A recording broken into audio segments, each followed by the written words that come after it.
What is up, everybody? It's your boy Tronasbad. I am sitting here with Mack from First Capital Gaming.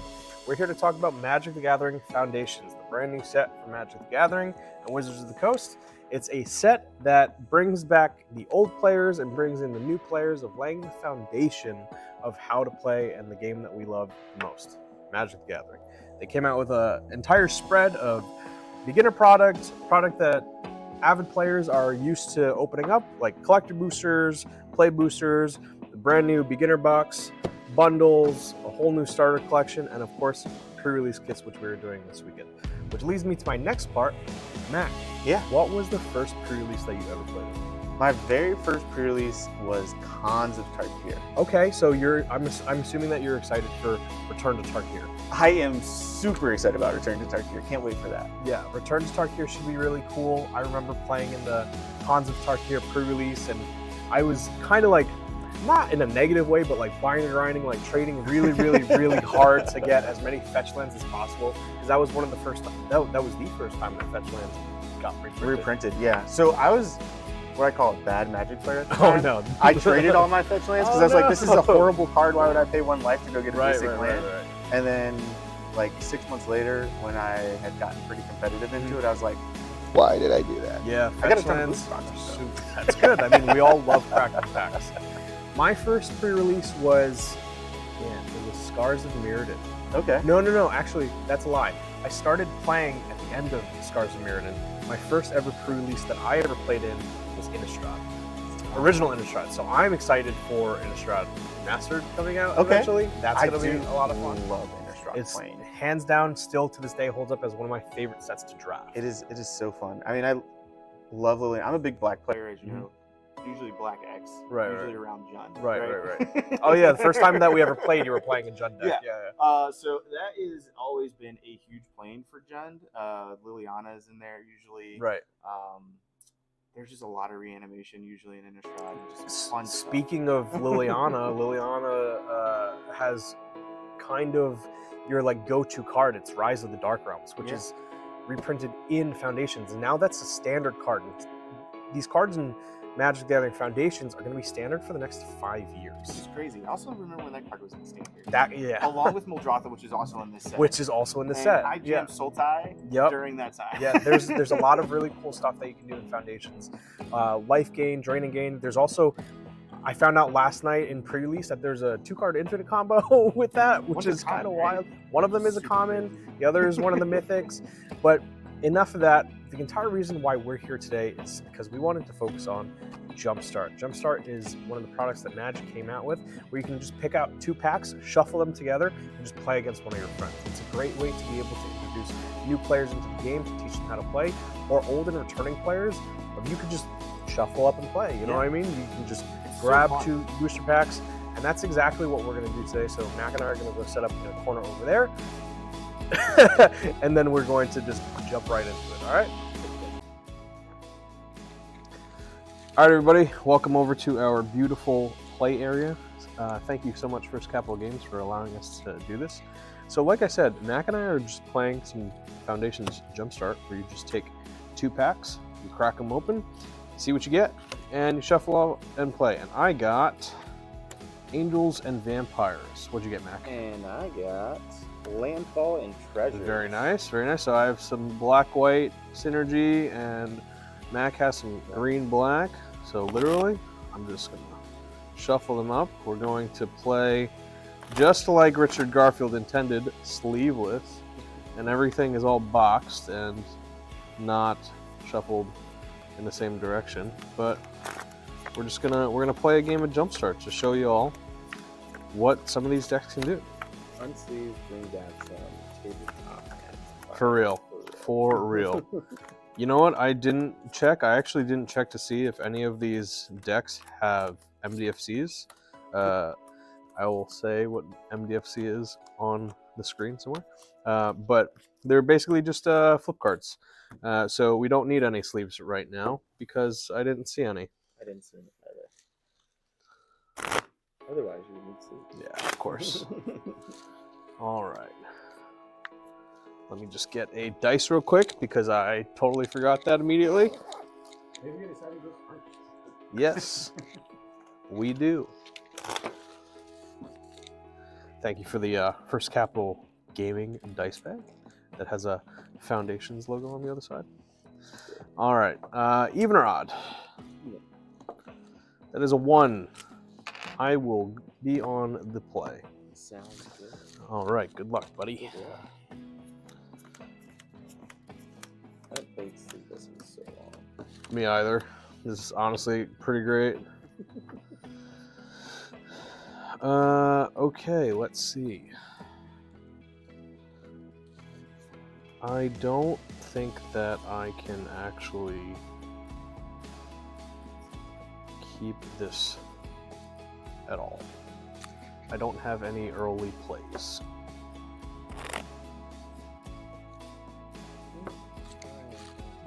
Okay. Cool.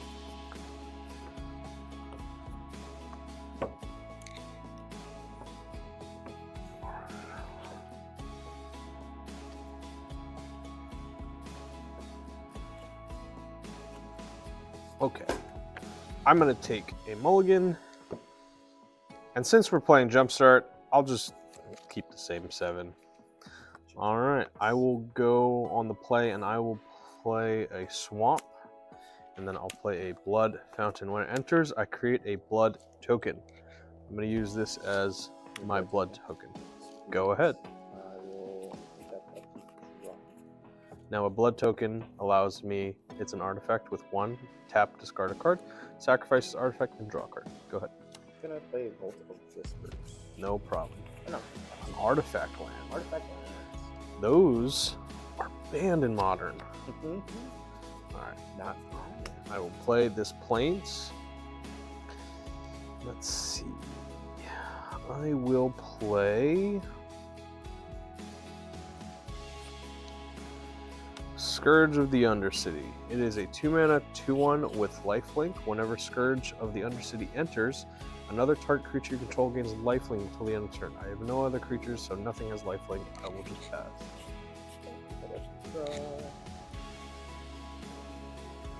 Play Forest. Yes.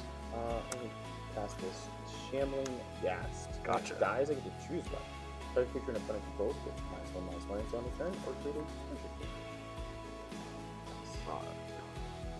Draw. Let's see. I'm going to play this Plains, and I'm going to move to combat. Alright. I'm going to swing for 2. Swinging for 2. It's a 2/1. Has lifelink.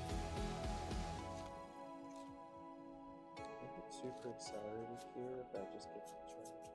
You know what? I'm just going to take the 2. Cool. So you lose 2, and I gain 2. Second main phase, I'm going to play Youthful Valkyrie. It's a 2-mana 1/3 with flying. Whenever another angel I control enters, I put a counter on Youthful Valkyrie. Ooh. I will pass the turn. Alright. I'm going to untap. Draw. Play this swamp. Options here. I think we need to get myself set up going. So let's play the Undercity Scrounger. Okay. Artifact creature human rogue is a 1/4. Tap, create a treasure token. Activate only if a creature died this turn. Gotcha. So it's kind of like a morbid type effect. Yeah. Cool. Pass. All right. End of your turn. I'm going to tap my swamp to crack my blood token, which means I'm going to discard a card. I'm going to discard Bloodthirsty Aerialist to draw a card. Nice. Untap everything. Draw. It's exactly what I was hoping wouldn't happen. Happened. Let's see. I will. I did. I did miss a land drop. I'm gonna tap 1. I'm gonna play Vampire of the Dire Moon. I'm gonna move to combat. I'm gonna swing 1 in the air. Well, I have no reach or no flying, so I have to take that. Gotcha. And I will pass the turn after that. Untap. No effects being upkeep. Draw. What? This card is in here? That's crazy. Okay. For a green and 2, I'm gonna cast a Territorial Scythe Cat. Card's really it good. has trample to 2/1. It is. And it also has landfall. So landfall is just whenever a land enters the battlefield under my control, I get to put a +1/+1 counter on it. Yeah, it seems really good. So we did not miss my land. Unfortunate for Ryan. So we'll play Florist and trigger the Territorial Scythe Cat. He gets a +1/+1 counter there. Let's see, you have a 2/1 and a 1/1. Yeah. Ooh, let's see what happens here. Let's go combat. Yep. And I will swing for 1. I am most definitely going to take that. Alright. And then we're just going to pass turn. Untap. Draw. Not a land. Uh-oh. We're going to lose to the shuffler, everybody. Uh-oh, right. All right. I think that I am just going to pass. Ooh, with untapped mana and black and white can be dangerous. We're going to untap like draw. We're going to play our land turn. Get a trigger on this guy's cat. Yep. Okay, 5 mana. I didn't know this card was in here. So this is interesting.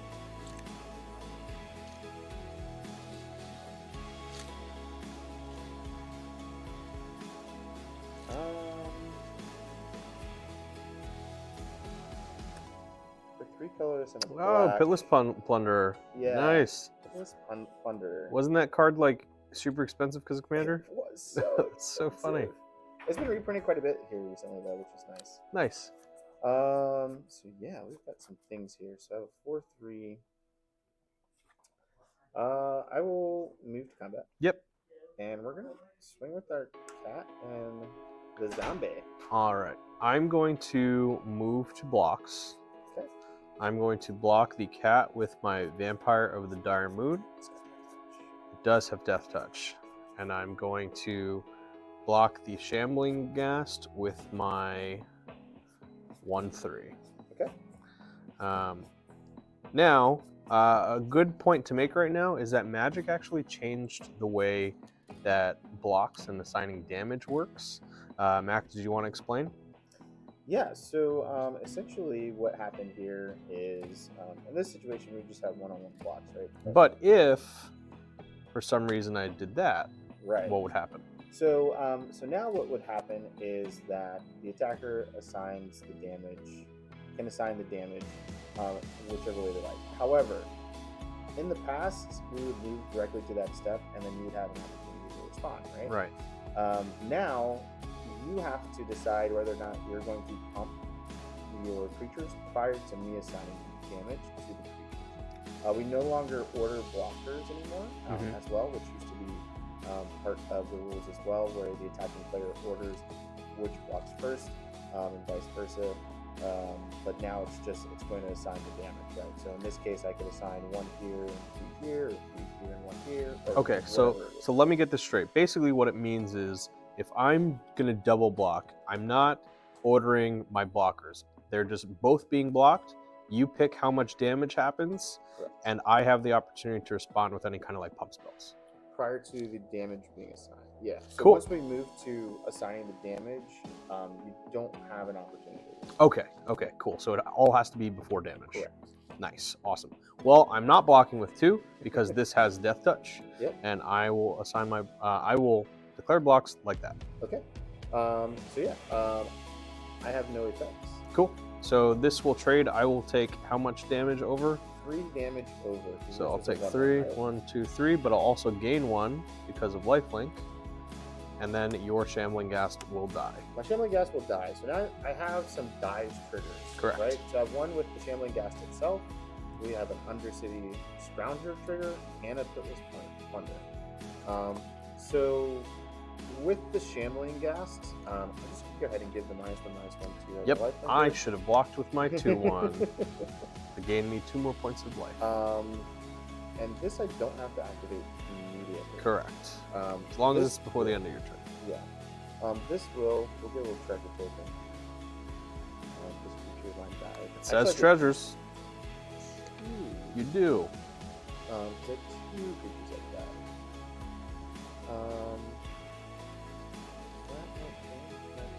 Ooh. pull a lot. Alright, so that's the end of combat. Move to my second main phase. Let's go ahead and activate this guy because it is for the turn only, and I'll get a third treasure somewhere.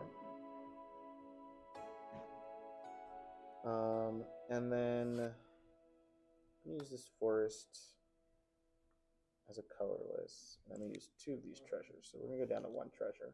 One of them being for black. So 2 colorless and a black. We're gonna play Evereth, Viceroy of Plunder. She's flying 2/2. I can sacrifice another creature or artifact. Put a +1/+1 counter on her. If the sacrifice permanent was a treasure, she gains lifelink until end of turn. Activate only as a sorcery though. That's still pretty good. She does have a second ability as well. When she dies, I may pay 1 and a black or red. It has both the black and So red. it's a hybrid? It's a hybrid. When you do, it deals damage equal to its power to each opponent. Cool. Alright. And then I will pass. Awesome. All right, so I did nothing during your turn at all. I'm going to hopefully draw another land. You missing lands. And that did not happen, unfortunate. All of you viewers at home get to see exactly what happens with the automatic shuffler, and in this case being me, I'm the shuffler. I think I'm actually just going to pass. Another pass. Yeah. Alright. Well, we're going to untap upkeep no effects. Well, turn.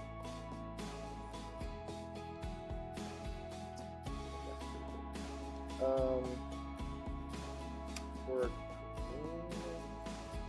and 1. We're gonna cast a Kazandu Nectar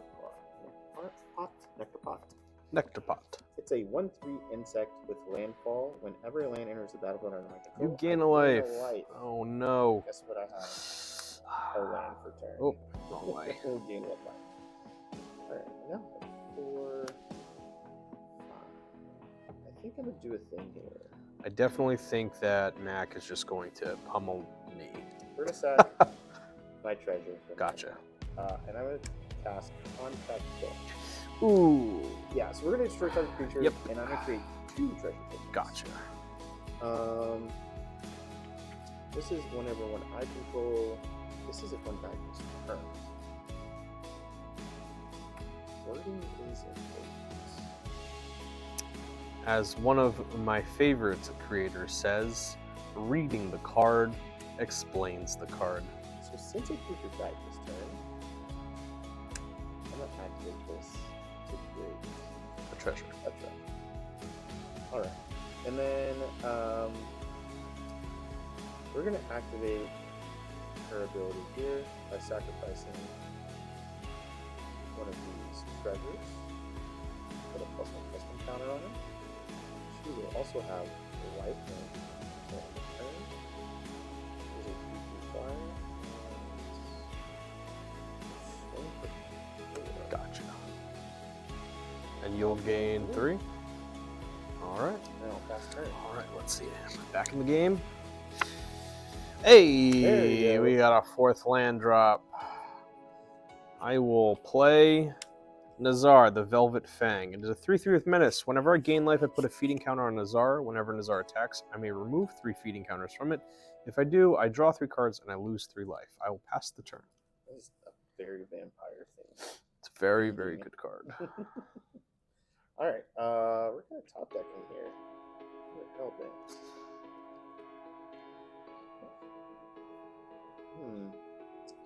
I just need to rip 2 more lands in a row. I don't know. I think we want to go ahead and deal with this guy. I'm gonna cast Power Stone Fracture. Okay. As an additional cost, I will sacrifice this guy. Gotcha. I'm kind of hellbent. I don't have a hand. Okay. So, and we will destroy target creature with Planeswalker. Gotcha. Kind of clear the field here for me. I have a trigger when I sacrificed my insect there from the plunder. I'll get another treasure token.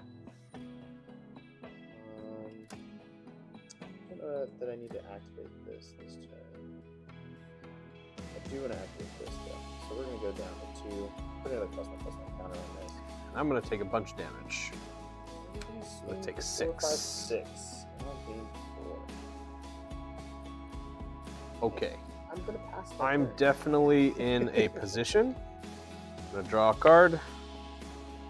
Oh, wow. Wow, wow, wow. Y'all see what's happening here? I am going to... I'm going to pass a turn. Oh, no. Yeah. Maybe get a handful of just big old Yep. fire. I definitely have a really good hand, but the hand is really good only if I have the resource to play them. All right. I mean, I have plenty of land. I don't think I'm really worried about that. We're definitely going to sacrifice another one of these treasures. Yep. I'm just going to keep pumping her up. She's a house. She's very, very good. 5, 6, 7. I will go to 2. And you will gain 5. Oof. End of your turn, I'm going to sacrifice the Blood Fountain to return 2 creatures to my hand. Youthful and Scourge. Okay. Those are in my hand. I'll draw for turn.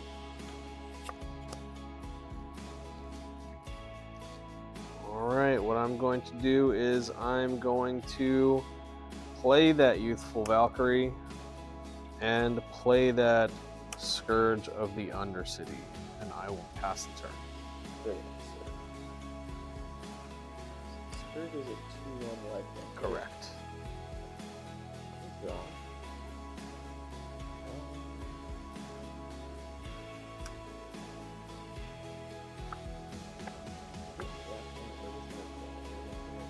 We're gonna do this. We're gonna play an Evolving Wild. Mm-hmm. Because let's see. Turns in a row. We don't need.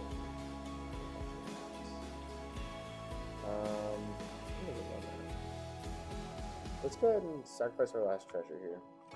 Put another counter on her. We're gonna put another counter on her. And she's just gonna fly over, swing for 6. Alright, I'm just gonna block it. And I'll gain 6. And I will activate this. Yep. To get a treasure. Gotcha. And now attack. I need 1 card to put me back in this game. 1 card. You just need to get rid of this flyer, right? That's actually an incredible card for me to have drawn. I'm gonna play Pacifism. That was incredible. And I'm going to pass the turn. Cannot attack or block. At your end step, we're gonna practice Evolving. Yes. What a game. This is a game. I'm hanging on for dear life. I got a full hand. As long as I rip 1 more land, specifically a swamp, and I'm in the game if I get a single swamp.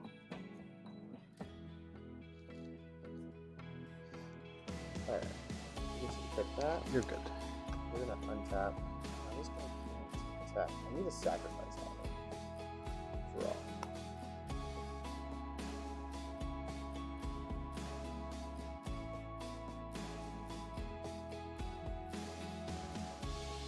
That is a very interesting card. For a forest and 2, we're gonna play Tina, Speaker of the Tajaru.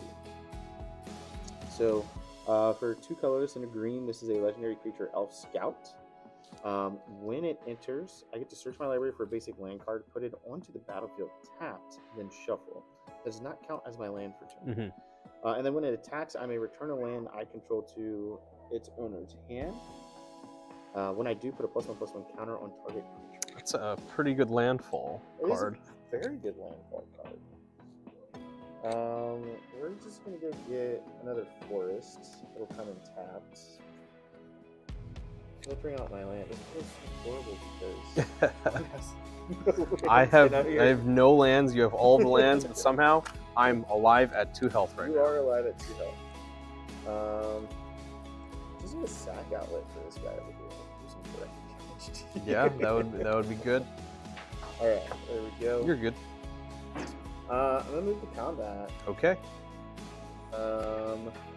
These guys' booties are both bigger than that guy's. So I swing for 2. do have to block. Okay. My guy will die. I'll gain 2, and then I'll lose 1. Yep. Done? Yeah, done. Okay. Draw. A swamp! Oh no. It's actually, I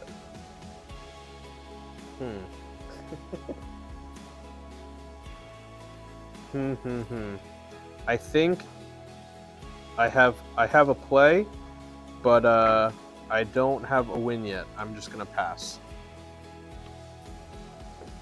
Don't have a win yet. This Correct. is kind of scary. Untapped black and white. There's a lot of instants in these colors. It's true. It's very true. Draw.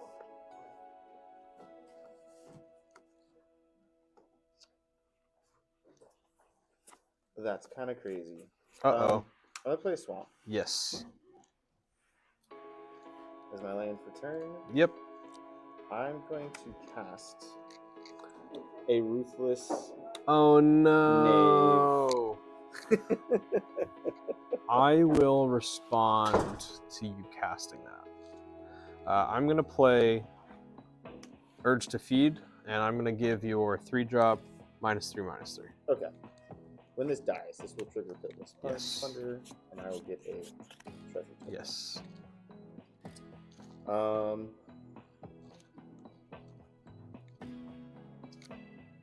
I think we're just gonna go for this here. To sacrifice a creature to create 2 treasure tokens. Yeah. We're gonna sacrifice this. Yep. When this dies, I can pay 2 to deal damage equal to its power.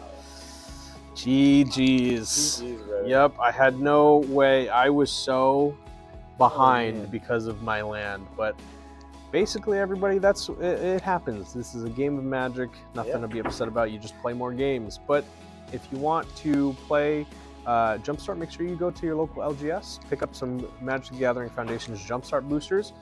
You and your friend don't have to get an entire box. You can just get 4 packs. You can go home. You can play at the LGS. You can play with your friend. You can play with a family member. Just shuffle up the packs and then play. So thanks for watching. If you like this video, like, comment, subscribe, share with your friends, and be sure to pay attention for future videos. Thanks again so much, and I'll see you in the next.